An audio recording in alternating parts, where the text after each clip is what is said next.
I think you're quite right that there is a slant. You can see it in the coverage of the BA strike at the moment. And that's why, at the end of the day, you need libel laws to discipline the press and to prevent the kind of character assassination that KGB, Foot was our agent, represents. You also, I think, need right of reply laws. I think it's absolutely essential that if you are attacked, then you can write a letter to the editor, or if it's a false story, you get a clarification or whatever. I think the answer to abuses of free speech is frankly more free speech in many cases. But I think the British press has to, we have a pretty second-rate press. Our journalists are not, on the whole, particularly good. They don't have, and it's ironic that American editors would never accept a press complaints commission. They would never accept, we have editors, all our editors sign up to the Official Secrets Act. They all go along to the D-Notice Committee. They're lickspittles in that respect. They all have this press complaints commission. Every editor except Ian Hislop, who for that reason deserves, is probably the editor with most integrity in Britain, who won't be a member of the PCC because he knows the kind of editors who aren't and what their ethics are. The PCC is this body that has been set up by the newspaper proprietors to try to ward off a privacy law, and of course it's a confidence trick that no longer really inspires confidence, and yet the press pretend that it's a significant body. The Jan Meyer case was classic. The 20,000 people thought that they could complain to the PCC to stop a piece of robust journalism, and it is a nonsense, and yet the media, or the press at least, the newspapers, pretend that it's some significant body that looks after their ethics. They have no ethics, and in Geoffrey. some respect that's... Can we return the compliment? Can we just ask about the legal profession? Why is it that there isn't actually someone in the legal profession, other than you, Timothy, standing there every single day saying, who's legal profession happy to take the money have no to do ethics. this We do anything for money. I mean, I should be speaking along with Belle de Jour at 2 o'clock. Except John, who's now become a Liberal Democrat, will no doubt get there before me. Geoffrey believes and has argued that the PCC should be abolished and all the job turned over to lawyers to sort it out. So there has been a very patient gentleman in the back who has had a hard time getting attention. Could we give him a chance to? No. Thank you. No, sorry.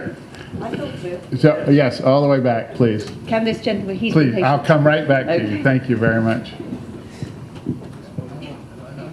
Oh, just very quickly, on Orwell's work and not upsetting Stalin. As I understand it, what happened was that Orwell did indeed quarrel with Victor Gollancz about his reporting of the Spanish War.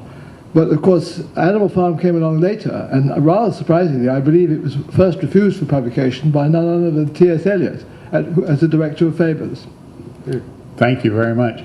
We have just a few more minutes, so I'm going to ask for all the questions that are outstanding, and we can try to go answer them in circle. If I may first of all say, in answer to the lady who asked about Vince Cable, everybody who knows anything about the Treasury knows their first attempt is to nobble any prospective Chancellor who is around. And their most successful capture was Brown, who has been a captive of the Treasury for the whole of his period as Chancellor of Exchequer. But I really want to come back to something that was started up earlier on today, because we spent a lot of time talking about cases relating to individuals. And I'm interested in the cases which relate to principles, policies, and so on, which don't directly affect an individual. And so, to use the popular expression now, the elephant in the room is self-censorship. And I find it difficult to understand how Index on Censorship is going to tackle that. I can think of at least 5 or 6 subjects which are now more or less forbidden. The press daren't mention them. And they go through all the things that people who, like me, thought of themselves as being progressives used to think they had to look out for. So I wonder how you're going to do that.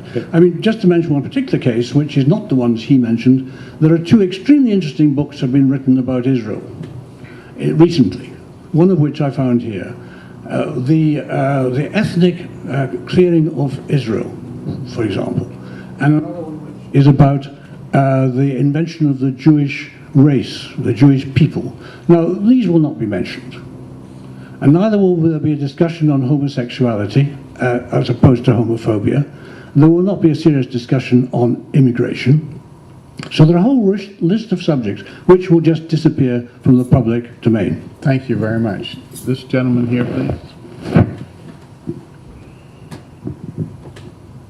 I'd like the panel to comment on the danger to free speech represented increasingly under the new Labour governments, but the exaggerated respect for anybody who has a faith. We have faith-based schools, faith-based initiatives, and this represents a serious restriction of free speech, often starts off as a sympathetic attitude towards a particular ethnic group, spills over to this apparent indiscriminate respect for anybody who has a religious commitment as against those who don't. Thank you very much. There was one just here that we ignored. Can we?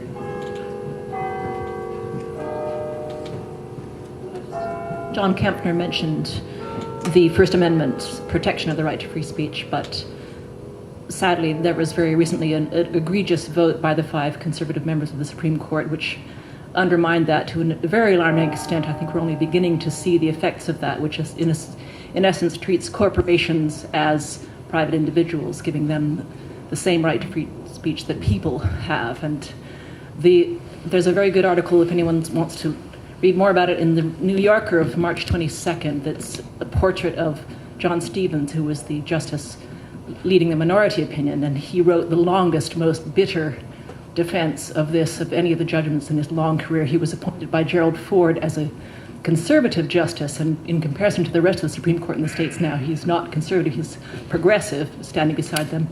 And he said, there was some kind of sentence about perhaps the court would now like to grant the vote to corporations, since that's a form of speech as well. It's very much under threat. I'd like to say the First Amendment protects it in the States, but it doesn't any longer, and I wait with trepidation to see what happens. Thank you very much.